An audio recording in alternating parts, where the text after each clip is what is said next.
unprecedented coalition and public support on any other issue, and what do you think it means for immigration reform? Well, I'd like to thank the gentleman from Colorado, and I think he's absolutely right. This is an unprecedented partnership of business, labor, tech community, all coming together around the basic thing to help our country move forward. When you think about all the opportunities that we're missing, all the places that are doing better than us in competition because they don't offer a pathway forward, you know, I would mention to the gentleman from Colorado, there are 130,000 Chinese students in the United States right now. There's somewhere in the neighborhood of 90,000 Indians studying in the United States. There are 70,000 South Koreans studying in the United States. And under the present immigration system, if your company thinks, hey, I can hire this guy and it'll be good for us, you just can't. They've got to go home. And so we're sending them home to come back and compete with our workers when we could offer them a future here and they could create a better future for other Americans. This is something we've done always. We take people from all over the world and we put them to work for America in the best interest of America. Yet under our broken immigration system, you just can't do it. I yield back to the gentleman from Colorado. I represent a district with two fine universities, the University of Colorado Boulder, Colorado State University. Both have excellent graduate programs, engineering, physics, environmental engineering, biological sciences, you name it. Unlike many of our institutions of higher education, a high number of the students there are foreign nationals who are studying under student visas. And under our current immigration policy, Mr. Speaker, our state, so our public state institutions, we provide this world-class education for people that fill a need in the economy. They're going to be great engineers. They're going to be great mathematicians. They're going to be great computer scientists. And guess what? They graduate with a master's. They graduate with a PhD. What do we tell them? Oh, go back to another country and compete against us. Compete against us. We're telling them to compete against us. How does that make sense, Mr. Speaker? What we need to do is provide a way, and the Senate bill and H.R. 15 do this, where people who graduate with advanced degrees in these fields are able to stay here, keeping the jobs here. Because guess what? Today's companies don't care where the jobs are. You can be a computer programmer in India. You can be a computer programmer in France. You can be a computer programmer here. Out of convenience, we'd rather have you here, but the job is going to follow you. The job is going to follow you. It's not the other way around. In addition, if we act with H.R. 15, it will lead to over $5 billion in additional tax revenues. It will reduce our deficit by over $200 billion. It will create between 750,000 and 900,000 jobs for Americans. Jobs for Americans that are created under H.R. 15. Includes provisions around startups and entrepreneurs, people who want to come here to found companies and hire Americans. Don't we want that? Don't we want jobs for our brothers, our sisters, our friends and our neighbors, jobs for Americans? The H.R. 15 is the biggest jobs bill for Americans before the House of Representatives. And that's another reason we need to pass it. I'll yield to the gentleman from Miami. Well, I would thank the gentleman from Colorado, and I'd also add to that the report that the Congressional Budget Office has released. Here's what we know. We know that in the next 10 years, if we move forward with comprehensive immigration reform, it produces $175 billion to the U.S. economy. Here's what we know even further, that the 10 years after that, it produces $870 billion to our economy. This is a net positive overall for my colleagues across the aisle who love to talk about deficits, who love to talk about the fact that our country isn't bringing in revenue. Here's a revenue that's sitting there.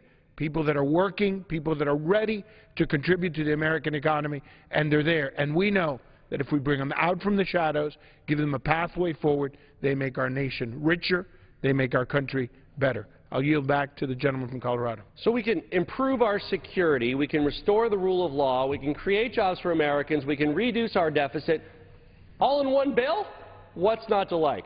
I'd like to yield to my colleague from probably the longest congressional district in the country. I don't know if it's the largest in area, but I think it's probably the longest in the country, my good friend from Texas. Thank you for yielding. You know, we were visited today by a group called Badges and Bibles and Business. And one of the Bible passages which was quoted to me today is in the Bible, in the Gospel according to St. Matthew, where he talks about, I was hungry and you gave me to eat, I was thirsty and you gave me to drink, I was a stranger and you took me in. And that's the genesis, I think, for a lot of people who want, from a Christian ethics perspective, to support immigration reform. You also have the people who support immigration reform, frankly, because of the idea that, that they're parents. And frankly, I think any parent understands that once you hold that kid in your arms for the first time, I mean, you do anything that you have to do to make sure your little boy or your little girl eats. And then there's the economic arguments that we have been talking about. And for me, the economic arguments also are so important because the U.S. Chamber of Commerce, for example, has cited a study that shows that immigrant-owned businesses would generate more than $775 billion in revenue, with $125 billion in payroll, $100 billion in income. That's pretty impressive. And you know what percentage of the American workforce they could employ if they were unleashed? They could employ 1 out of every 10 workers. 1 out of every 10 workers, which is just a phenomenal statistic. The other thought that I find really interesting is, of course, that immigrants are also consumers. And when they consume, they further drive the job growth. Now, many members of Congress, and certainly many people from Texas, are familiar with George W. Bush. And you know there's now a George W. Bush Institute. Were you aware of that?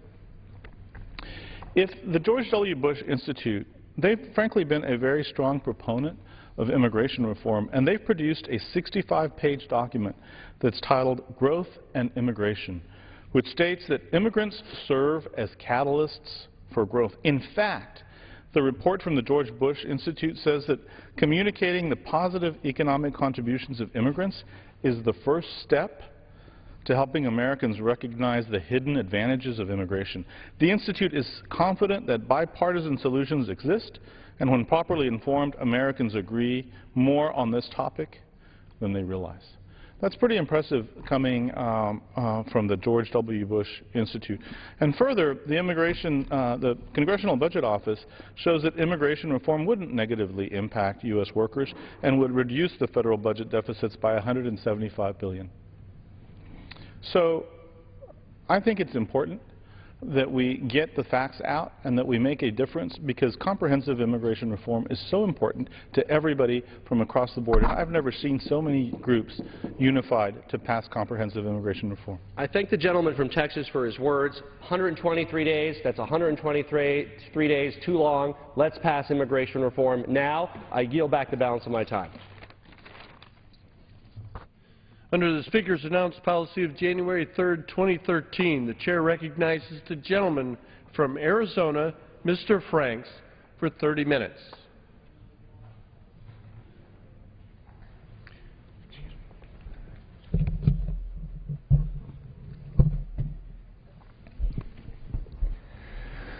Well, thank you, Mr. Speaker.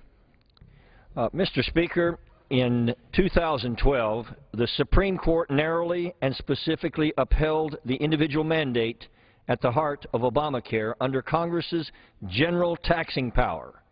The Court specifically noted that, quote, even if the taxing power enables Congress to impose a tax on not obtaining health care insurance, any tax must still comply with the other requirements in the Constitution. Let me read that again, Mr. Chairman. Even if the taxing power enables Congress to impose a tax on not obtaining health insurance, any tax must still comply with the other requirements in the Constitution. Mr. Speaker, in short, Obamacare was upheld as a tax. The Supreme Court did not and has not yet considered a challenge to the Affordable Care Act's taxing provisions on the grounds that it violated the Origination Clause in the United States Constitution. And, Mr. Speaker, it most certainly did exactly that. The Origination Clause is found in Article 1, Section 7 of the Constitution and states, quote, "All bills for raising revenue shall originate in the House of Representatives," unquote. In creating Obamacare, Senator Harry Reid took an entirely unrelated bill, H.R. 3590, containing just 714 words that did not raise taxes, and then stripped it of everything but its bill number. He then put the 400,000-word Obamacare that raised taxes in 17 different places into its empty shell. Through this bit of legislative trickery, Mr. Reid claims that Obamacare originated in the House, when in fact every last provision of Obamacare included the largest tax increase in American history. All came from the Senate. Mr. Speaker, this sort of procedure absolutely ignores and vacates the Founders' intent, and it renders the origination clause of our Constitution completely meaningless. If it is allowed to stand, the origination clause in the Constitution is a dead letter. Mr. Speaker, this is not a small or marginal issue. The principle behind the origination clause was the moral justification for our entire War of Independence. Its importance was expressed through the Virginia House of Burgesses, the Stamp Act, Congress, and the First Continental Congress, all of whom petitioned the Crown and the Parliament in England for redress of their tax grievances. It was with these realities in mind that the origination clause of our Constitution was written. And without it at its core of the Great Compromise of 1787, the 13 original states would have never agreed to ratify the Constitution. Mr. Speaker, when our Founding Fathers wrote the Constitution, they knew it was vital for the power to raise and levy taxes to originate in the People's House, whose members are closest to the electorate with 2-year terms, rather than in the Senate, whose members sit unchallenged for 6-year terms, who do not proportionally represent the American population who already enjoy their own unique and separate Senate powers intentionally divided by the framers between the two chambers. If we as members of the House of Representatives who took a solemn oath to support and defend the Constitution, including its origination clause, fail to assert this right and responsibility as the immediate representatives of the people and those most accountable to them, we dishonor the Founders' memory, and we fundamentally abrogate our sworn oath to support and defend the Constitution of the United States from all enemies, foreign and domestic. Mr. Speaker, this fall, the U.S. Court of Appeals for the District of Columbia Circuit will hear an appeal in the case of Sissel versus HHS as to whether Obamacare violates the origination clause of the Constitution.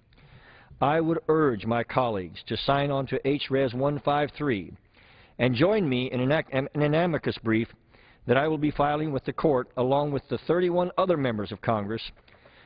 This briefly expresses our collective conviction that the passage of Obamacare was and is unconstitutional. Mr. Speaker, Obamacare was the largest tax increase in American history. The United States Supreme Court specifically and officially ruled it a tax. Consequently, under Nancy Pelosi and Harry Reid, the House and the Senate, in passing it in the manner that they did, categorically violated the origination clause, without which the U.S. Constitution never would have been born in the first place. It is now the duty of the judiciary to strike down Obamacare as a clear violation of the origination clause. By filing this amicus brief, we hope the judiciary will seize on the opportunity to support and defend the origination clause of the United States Constitution. And if the judiciary does not strike down Obamacare as an unconstitutional Senate-originated tax, Mr. Speaker, it would allow the Obama administration to blow yet another huge hole into the constitutional fabric of this noble republic. Mr. Speaker, Daniel Webster once said, "Hold on, my friends, to the Constitution and to the republic for which it stands. For miracles do not cluster, and what has happened once in 6,000 years may never happen again.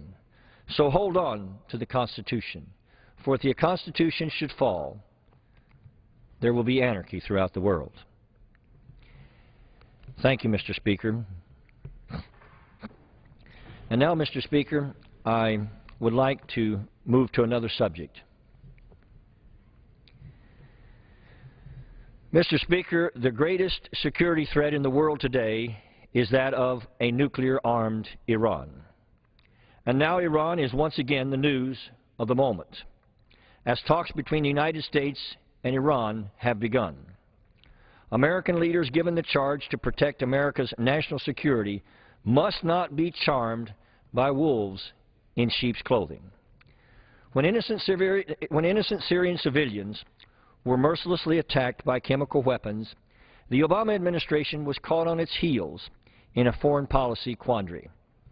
America was reminded again that the United States must always be vigilant and embrace an international relations framework which enables proactive engagement rather than merely reactionary crisis response.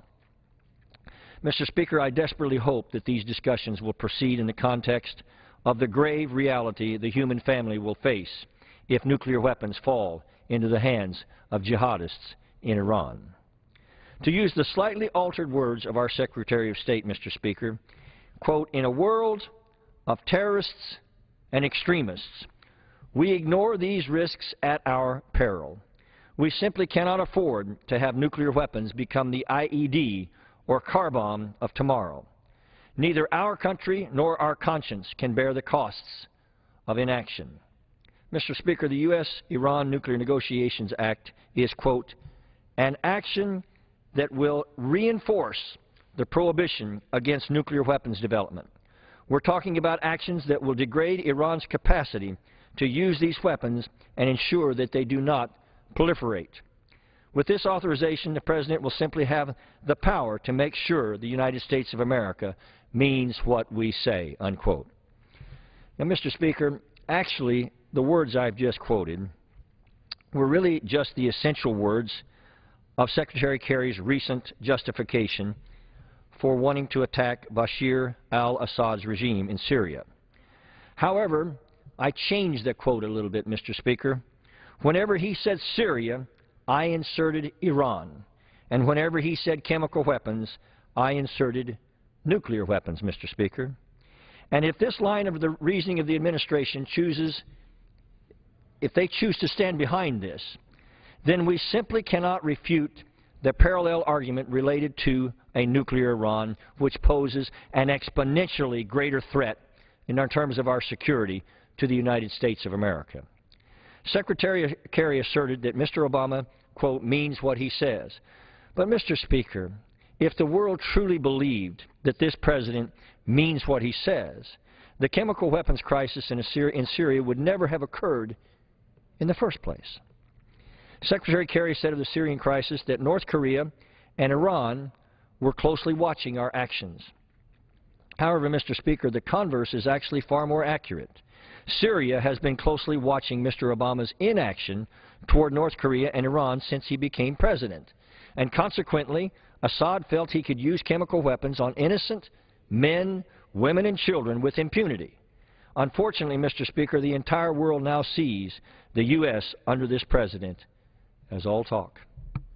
However, in this monumentally important issue of preventing Iran from gaining nuclear weapons, our critical diplomatic policies must be backed by our immovable will to back them up by all means necessary. The popular narrative of the Obama administration is to embrace Iran's openness and reward their willingness to negotiate, Mr. Speaker. But, Mr. Speaker, we know United Nations resolutions, IAEA declarations, and diplomatic efforts, including 10 rounds of negotiations toward this regime, have borne absolutely no fruit at all. Decades have passed without a single concession from this, the world's leading sponsor of terror. In 2005, we saw North Korea, another rogue nation, petition for, quote, talks about ending their nuclear weapons program and demanding U.S. concessions. How did they hold up their end of that bargain? They conducted 3 flagrant nuclear weapons tests. This in spite of the fact that North Korea has been sanctioned in terms of economic sanctions into the virtual starvation of their people for now a half-century. Mr. Speaker, Iran is closer than ever before and racing toward a full nuclear weapons capability. The Iranian government's intentions, actions, and capacity to develop nuclear weapons capability and sponsor international terrorism are terrifyingly clear. The time to regain our credibility with both our allies and foes alike in this region is now, before the situation devolves into a Syria-like situation, frantically searching for solutions after the crisis has already begun. To that end, Mr. Speaker, I have introduced the U.S.-Iran Nuclear Negotiations Act, and I urge my colleagues to co-sponsor this bill along with 25 other members of Congress who are now signed on. The U.S.-Iran Nuclear Negotiations Act will strengthen the United States negotiating position in the upcoming talks with Iran, and it will outline vital congressional priorities on any nuclear negotiations with Iran. Mr. Speaker, a bad deal with Iran, which does not definitively prevent weapons-capable Iran, is worse than no deal at all. And I'm afraid that's exactly where this administration may take us. And, Mr. Speaker, we must not let it happen. Whatever the cost is to prevent a nuclear-armed Iran, it will pale in insignificance compared to the cost to our children and the entire human family of allowing the jihadist regime in Iran to gain nuclear weapons.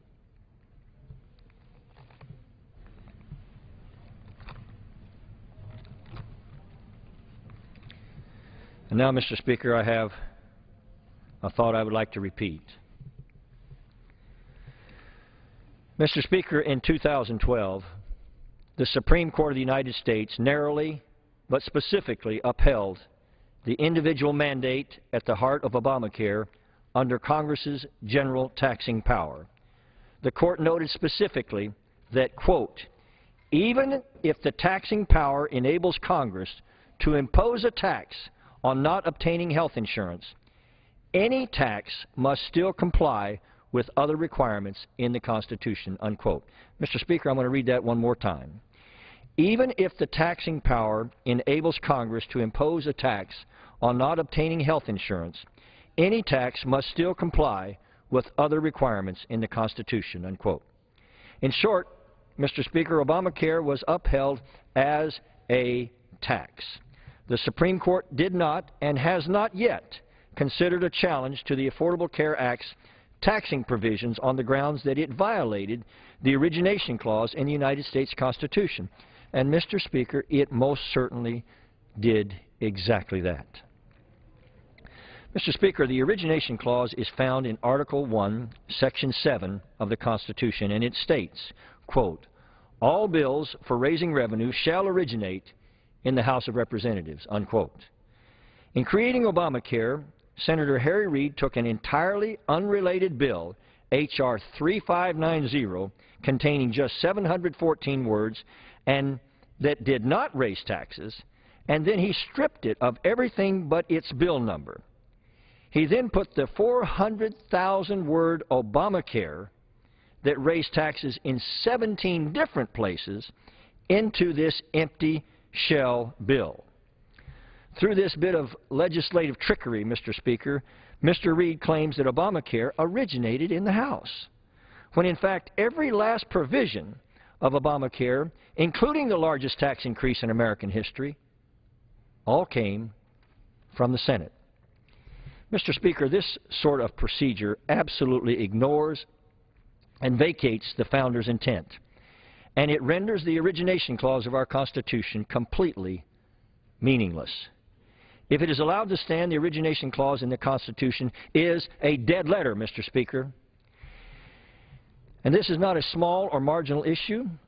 The principle behind the origination clause was the moral justification for our entire war of independence.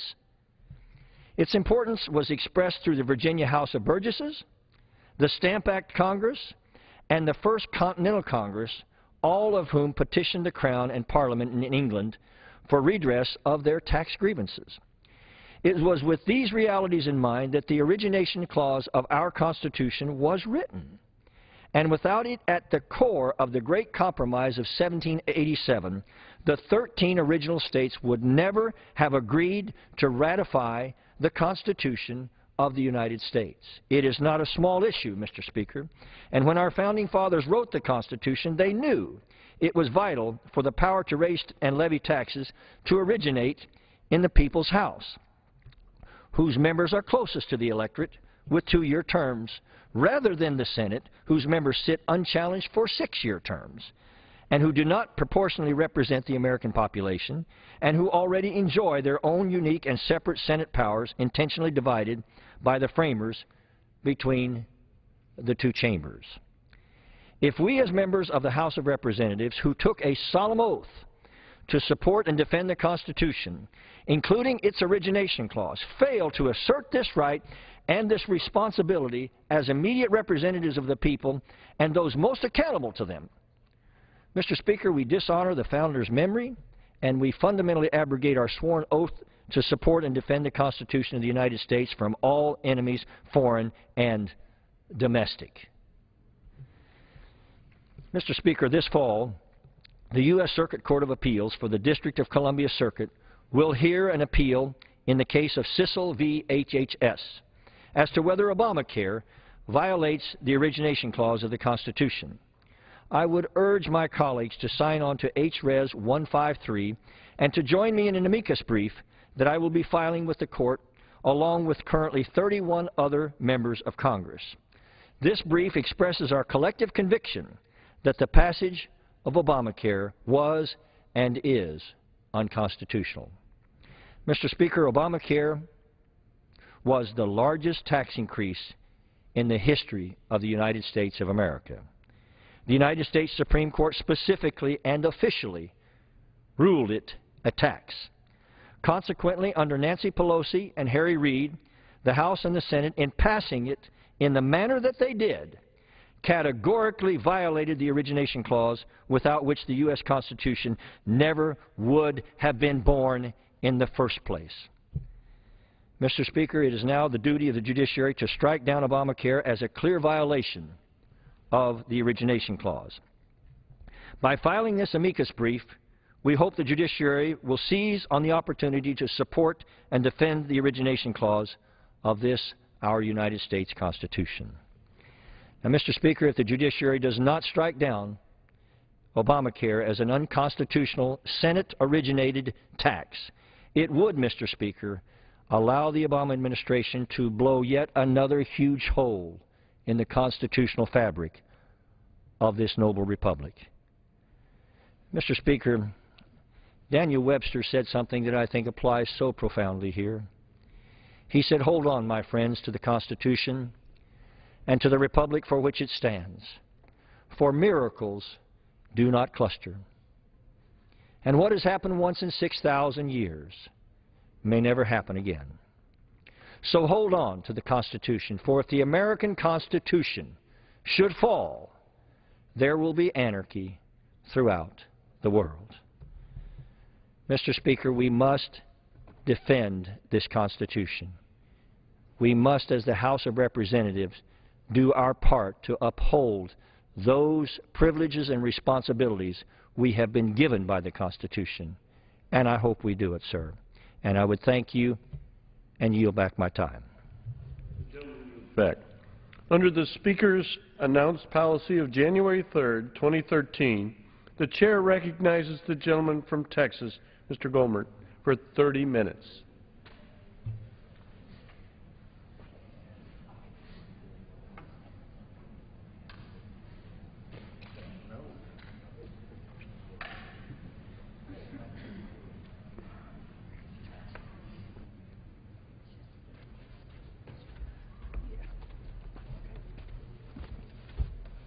Thank you, Mr. Speaker.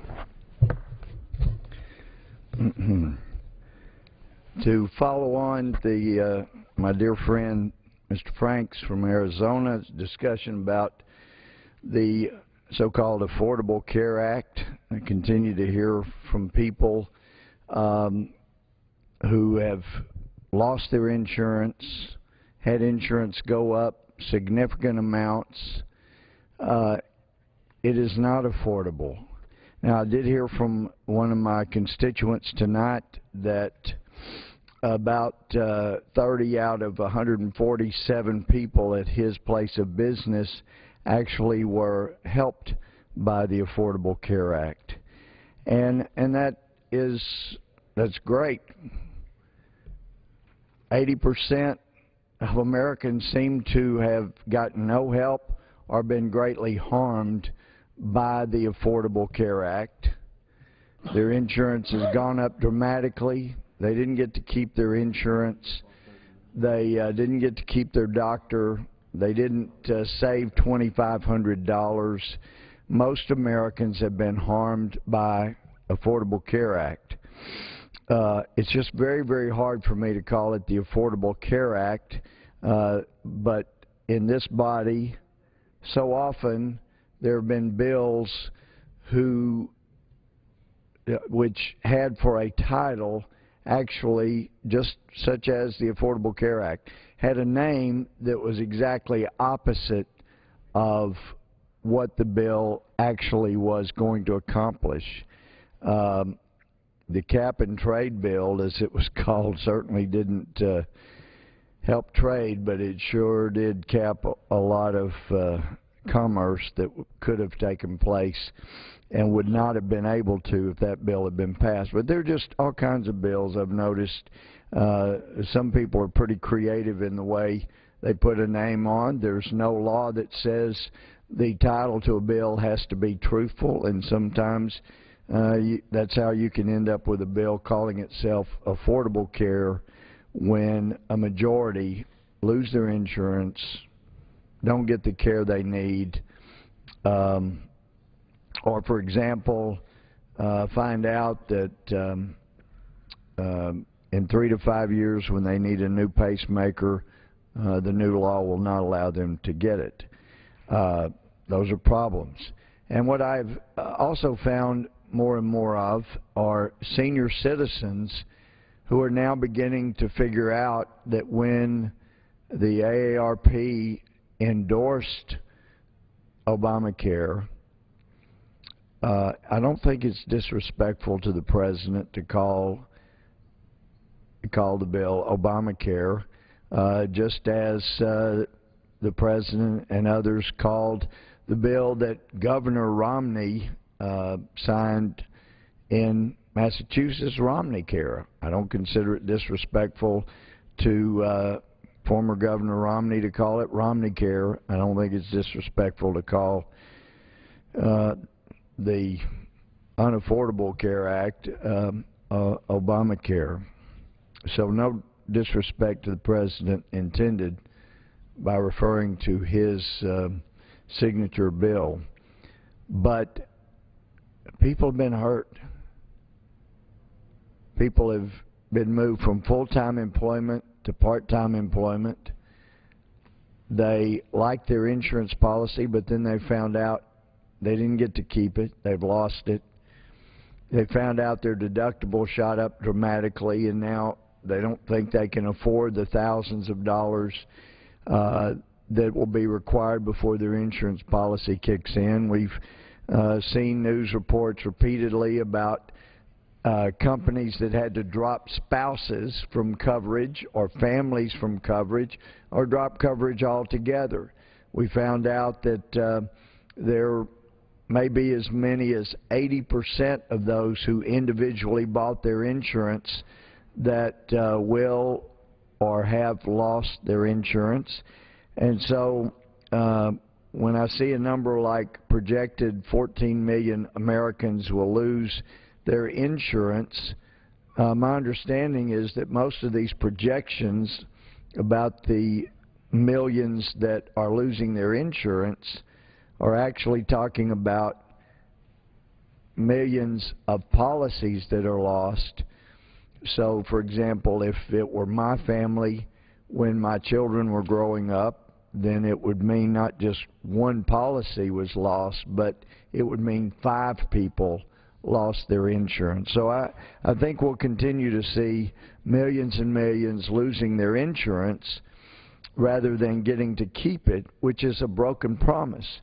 Now, there was an article written by Lisa Myers, and it's referenced here, blog of Ace of Spades, but, and I don't have the article itself here, but a great point is made. It's bad enough that we were told over and over and over, if you like your insurance, you can keep it. If you like your insurance, you can keep it. If you like your insurance, you can keep it. If you like your insurance, we're going to make sure you can keep it. You want to keep your insurance, you can keep it. We're told those type of things over and over by the President himself and people speaking for the President as well. And the point is made that actually the law itself did not destroy as many insurance policies as have now been lost, but so many of the lost insurance policies have been forcibly lost by this administration, by the law, but also by the thousands of pages of regulations that have been written. And this article points out, in other words, the ACA, Affordable Care Act, did make it incredibly hard for insurers to continue plans for the millions of Americans who don't want comprehensive insurance. Financially, insurers almost certainly had to adjust them in such a way that they would lose the grandfathered status. This isn't, quote, normal turnover in the insurance market, unquote, though there's plenty of that in the individual market. There's a reason why exceptionally large number of Americans are getting cancellation notices this fall. It points out that very often insurance companies will keep premiums down despite rising costs of insurance by raising deductibles or co-payments, and that's precisely what Obama's regulations say makes a policy automatically ungrandfathered. So people were told you could, if you like your policy, you can keep it because we're going to grandfather them in. And the President himself used that term. You know, we're going to grandfather in these policies. And then his Health and Human Services wrote the regulations in such a way that it forced insurance companies to have to change their policies, mandated some new coverage if it was going to comply with the law. But there are so many things that were written into the regulations that forced insurance companies to change their policies, which meant they could not be grandfathered. So it was bad enough that people promised if you like your insurance, you can keep it. And then there was going to be some people that lost their insurance anyway. But then the regulations were written in such a way that it was going to force and has forced people to lose their insurance. So the President's own Health and Human Services Department has created more lost policies by the way they've written the regulations. They could have been written in such a way so that the President would have been allowed to keep his promise. And all it would have taken from a strong leader who wanted to make sure that no department made a liar out of him would have been to either pick up the phone or write a letter or have an email sent saying, hey, don't make a liar out of me. Don't you write these regulations in such a way that it causes people to lose insurance policies when I promised them they won't lose their policies. That could have happened, but it didn't happen. In fact, what the Health and Human Services Department did, by virtue of the Secretary who's in charge, they made sure that millions and millions and millions of Americans would lose their health insurance. So it makes that point. The Affordable Care Act, as written and passed, would have protected the grandfathered plans for a longer period of time and with more freedom for adjustment, but the Obama administration filled out the Secretary shalls, and there are so many, shall this, shall do that, shall do this, in such a way as to make that much harder, if not basically impossible to do. The Obama administration's original June 2010 rules were actually even stricter and would have, for example, made it impossible for an insurer or company to change the firms it uses to manage and administer the plan, which needn't affect coverage and is a simple way to lower costs. But those ludicrous restrictions were eliminated, but enough rules remain that it's again near impossible to maintain a grandfathered health insurance policy. Very tragic. Promises made were not kept. And also had some folks tell me that, gee, it seems disrespectful for Republicans to say, to talk about President Obama without mentioning the word president. Seems disrespectful.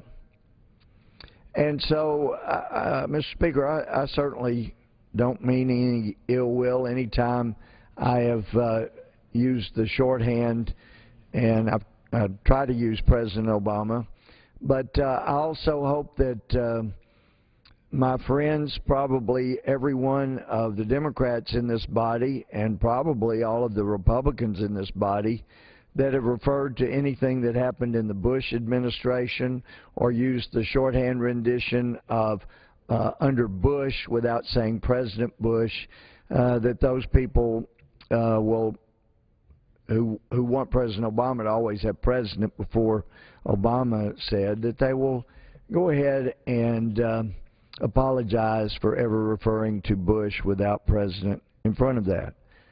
But the reason that doesn't necessarily need to happen is, I know most people didn't mean any ill will by that. Obviously those who hung President Bush in effigy or said some of the most mean-spirited, nasty things about President Bush, never crossed my mind that they might be racist, because I thought they just disliked the man. But we're hearing now from so many people that if you say something about the president, then you must be a racist. And I just look so forward to the day when the dream of Martin Luther King, one of them, will be realized, that people will be judged by the content of their character and not by the color of their skin. I testified today before the Senate subcommittee of the Judiciary about the Stand Your Ground Act, and actually that language comes from a 1895 U.S. Supreme Court case where the Supreme Court said an individual could stand his ground. So that's not a new invention. But I was reminded when people began to talk in terms of racism from stand your ground laws that as a prosecutor, we didn't care what anybody's race was, not as a defendant or as a victim. Everybody deserved to have protection regardless of race, creed, color, gender, national origin. But it did remind me that back when I was a judge, judges did not select the grand jury members. Those were chosen by grand jury commissioners, the judges chose, but the commissioners chose the panel members for the grand jury. And there were some defense attorneys that decided to attack the system by claiming judges were, by a disproportionate number, appointing too many Anglos as grand jury foremen, because that is something that judges did in Texas. A judge selected the foreman for the grand jury, did not select the members, but among the members would would choose who the foreman would be. And I was subpoenaed at one time back then without the defense attorneys doing their homework, and they intended to put me on the stand in their attack on a racist grand jury foreman system, and used that to establish that, gee, it was grossly unfair, disproportionate number of Anglos were chosen as grand jury commissioners. And then after I was subpoenaed and before I testified, they did their homework and they found out that actually it was a disproportionate appointment. If you only looked at race, I had appointed proportionally more African Americans as foreman of my grand jury than the percentage of African Americans in my district. And the reason I did that was because I did not care what anybody's race was. It didn't matter to me. But I had to look at the backgrounds of the individuals, look at the individuals that were on the grand jury, and then select from among those someone that I believed would be a leader, would be good at organization, would have the respect of the other grand jurors, and be able to work for 6 months as head of the grand jury and make good decisions as a peacemaker and an organizer. And so I never looked at their race. I didn't care about that. But I happened to know the people that I appointed as grand jury foremen, and sometimes they were women, sometimes they were men, and apparently I couldn't have told them, but they went back and checked, and wow, I had appointed a majority of African Americans during the times I was in charge of the grand jury rather than Anglos. So once they found that out, that blew their theory as far as me as a witness, so they quickly sent word that my subpoena had been dismissed and my testimony was not desired, because clearly I wasn't going to help them establish a case of district judges being racist. But I can remember a couple of the grand jury foremen I selected. Had nothing to do with race. They were good people. One I remember was just a community leader, was in so many organizations that she was just, everybody respected her, and I knew she was amazing in organization. A former assistant superintendent, same way. So anyway, I feel like so many times people want to use the term racist, and they're like those defense attorneys. They don't bother to check the facts before they start mouthing off. But another article that I saw in the last couple of days disturbed me greatly, because it follows along in a pattern of really abuse of law enforcement, of the tools of the administration. It follows along in what really amounted to the weaponization of the Internal Revenue Service.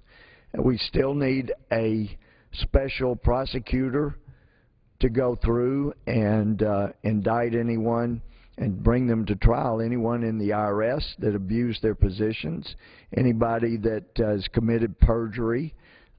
We need a special prosecutor to do that. Obviously, the Justice Department will not, and we need someone to do that. But we have seen how abusive that this administration can be, using the powers of its office to go after people. We also know, despite the promises before being elected that this administration would be the most transparent in history, it has not been so, and more mainstream reporters are starting to realize, wait a minute, these guys are not even as open as the Bush administration was. I'm sorry, the President Bush administration. But this story, John Hayward and Human Events, is entitled DHS, Department of Homeland Security Raids Human Events Alumnus Seizes List of Whistleblowers. We also know this administration, instead of being the most transparent, has the dubious honor or dishonor of having prosecuted more whistleblower or leakers than any other administration, in fact, than all other administrations put together. It's ruling with an iron fist. This article points out that Human Events alumnus Audrey Hudson was the target of a Department of Homeland Security raid in August that was ostensibly related to firearms, but in a new interview with the Daily Caller, she revealed that DHS, Department of Homeland Security, and Maryland State Police also just happened to confiscate her files and notes, which included information about whistleblowers inside Homeland Security. Hudson says the files were taken without her knowledge and without a subpoena. The Daily Caller confirmed that the search warrant pertained to firearms and ammunition. Even that part of the story seems rather flimsy. But then we get all these juicy files that got hovered up during the raid. About 4:30 a.m. on August 6, Hudson said offers dressed, and that's 4:30 in the morning. I mean, it's hard to believe that people sleeping peaceably, law-abiding citizens, a reporter who has written stories using sources within Homeland Security that the administration didn't like, they bust into her home with a subpoena and say, we are here to look for firearms, and instead, without the consent, I would say that if the subpoena did not allow for them to take her notes pertaining to DHS whistleblowers that provided this reporter information, it begs the question if perhaps these law enforcement officers acting under color of state law or federal law stole these without due process. So it bears looking into, and if we had a Justice Department that was going to do justice in such an abuse of power, the same kind that would actually prosecute people who brought a billy club and intimidated voters at a voting location. But that doesn't seem to be the case. Anyway, the article says after the search began, Hudson said she was asked by an investigator with the Coast Guard Investigative Service if she was the same Audrey Hudson who had written a series of critical stories about air marshals for the Washington Times over the last decade. The Coast Guard operates under the Department of Homeland Security. Hudson said that investigator Miguel Bosch identified himself as a former air marshal official. But it wasn't until a month later, on September 10th, that Hudson was informed by Bosch that 5 files, including her handwritten and typed notes from interviews with numerous confidential sources and other documents, had been taken during the raid. Quote, in particular, the files included notes that were used to expose how the Federal Air Marshal Service had lied to Congress about the number of airline flights that were actually protecting against another terrorist attack, unquote. Hudson wrote in a summary about the raid provided to the Daily Caller. The Coast Guard was involved because Audrey's husband works for them as an ordnance technician. What was the reason for grabbing his wife's files? She said she asked Bosch why they took the files, and he responded, they needed to run them by TSA to make sure it was, quote, legitimate for her to have them. I'm sorry. Legitimate for a reporter to have her own handwritten notes? What kind of country are we living in that busts into somebody's home at 4:30 in the morning to take her notes regarding whistleblowers at Homeland Security? We're living in a scary time. But back to the article. quote, this guy basically came in here, took my anonymous sources and turned them over, took my whistleblowers, turned it over to the agency they were blowing the whistle on, unquote, Hudson said, and these guys still work there, unquote. Hudson said none of the documents were classified, no laws were broken in obtaining them. She's talking about her obtaining them. She said the government papers in her possession were obtained through a Freedom of Information Act request, an assertion the Coast Guard confirmed. How did they confirm it? They handed the material over to the, quote, source agency, unquote, for review, or as Hudson put it, they turned the whistleblower information over to the agency that had the whistle blown against it. It wasn't just official documents that were seized, however. Hudson says they also, quote, took 4 other files with my handwritten and typed interview notes with confidential sources that I staked my reputation as a journalist to protect under the auspices of the First Amendment of the Constitution, unquote. One of her major reasons for coming forward with the story is to give the whistleblowers a heads up because she's, quote, terrified to contact them, unquote, directly. This is unbelievable. This is happening in America. Mr. Speaker, I think we should defund the Department of Homeland Security until such time as they start being honest about what they're doing and we get answers from the Justice Department. They need to be addressed until they provide the information that Attorney General's been held in contempt for. We want to make sure law enforcement services are done. We fund those, but we don't defund the Attorney General himself or the head of DHS until such time as they start complying with the requirements of the law like Americans across the country are required to do without this kind of abuse. We got to stop the abuse. We have the power to do it. All we got to do is defund it until they come within the law and the letter of the law themselves. And with that, Mr. Speaker, I yield back. Gentleman yields back.